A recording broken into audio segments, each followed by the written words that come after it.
In this video, I'll detail how to fix iPhone text message sound not working. So, if your iPhone text message notifications is not working, whether while you're using XMS or using iMessage, then in this video, I'm going to show you a workaround on how you can easily fix this. So if I don't know this video, you found this video informative, please don't forget to like and subscribe.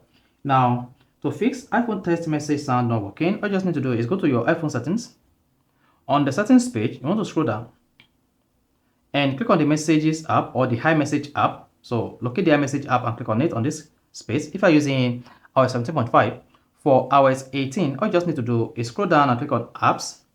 Then under apps, scroll down until you get to messages and then click on the messages app.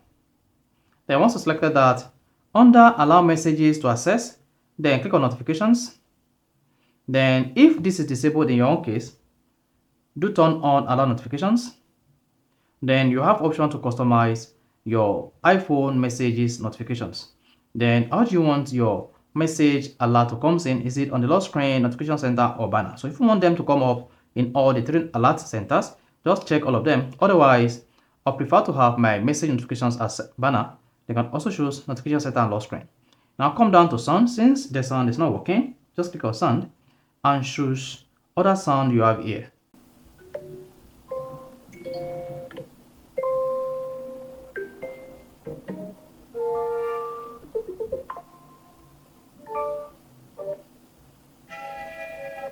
So, preferably if you want a sound that is really loud, just click on Classic and choose from all of this.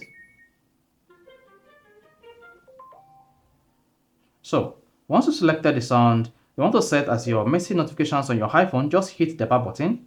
Then once you're done, you can just exit the page.